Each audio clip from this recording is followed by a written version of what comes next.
looked at the thumbnail that I made for this one, Tune It or Die.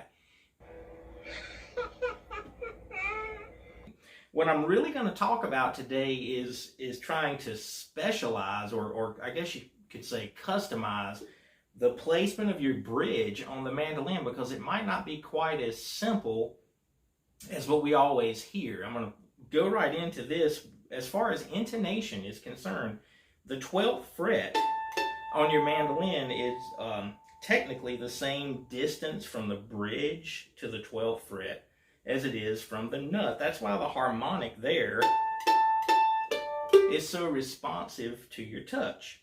And in a perfect world, if you play that harmonic and then you play that note, they're exactly the same pitch. There won't be any tuning. You can hear that? They should be the same. But you could set your bridge to where you had that going on just, as close as you could possibly get it. And then you go to play this note, this double note that we're going to use all the time playing fiddle tunes, and it's not in tune.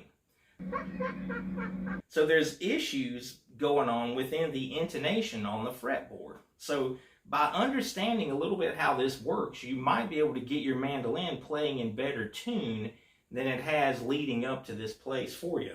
So for starters, if this note were to be, let's say that it's flat, when I play that harmonic and then I listen to the note, if this note that you're playing at the 12th fret, if it's flat, that means the distance between the nut and the bridge is too far. So you need to scoot the bridge very, very small amounts. Scoot the bridge towards the nut. Sometimes if you're moving it forward like that, you can actually get by doing that with the tension on the instrument. I've watched really qualified people do that. That's the reason I'm saying that I think it's okay, and I've had some luck with that myself. Sometimes when you're moving the bridge in that direction, it can even cause the base of the bridge to be a little further that way so that the bridge actually leans backward just a touch. That's not a bad thing either as far as bridge placement.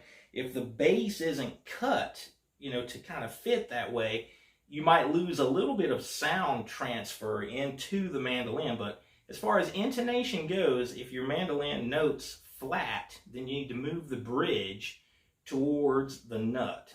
So the opposite would be true. If it notes sharp, then that means the distance between the nut and the bridge is too close. So you need to make that length greater to overcome that problem. But again, you're probably not going to be able to get it perfect.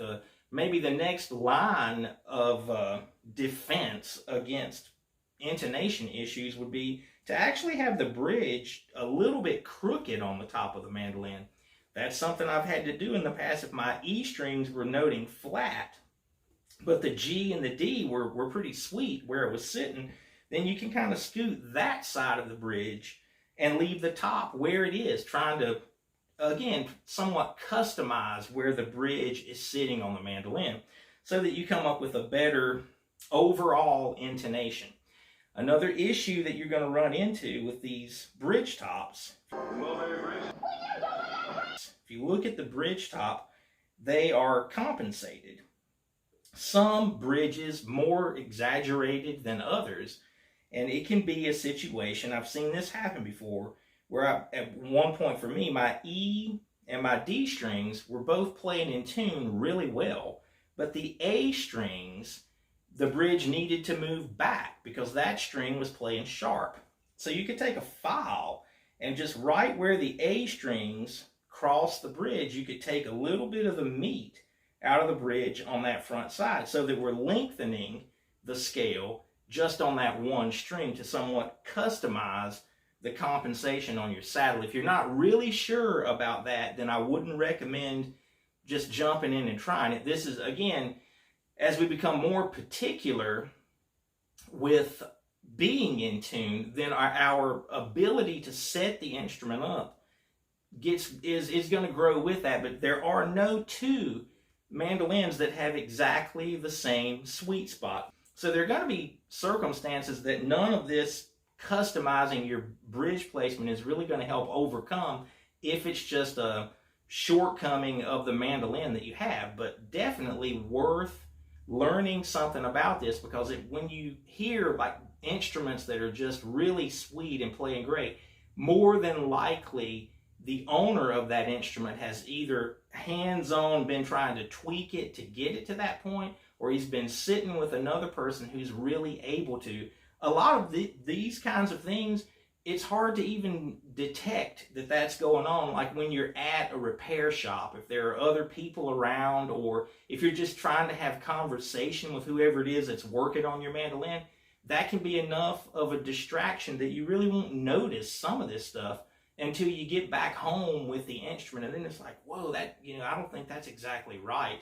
And you can start trying to use a tuner or whatever to figure all this out. But at the end of the day, it's going to be your ear, trying to hear the sweet spot. Hopefully you're not having issues like this, but if you are playing like an entry-level mandolin or something, like most people start out with that kind of thing, it's probably going to need some TLC to make it the best instrument that it could be.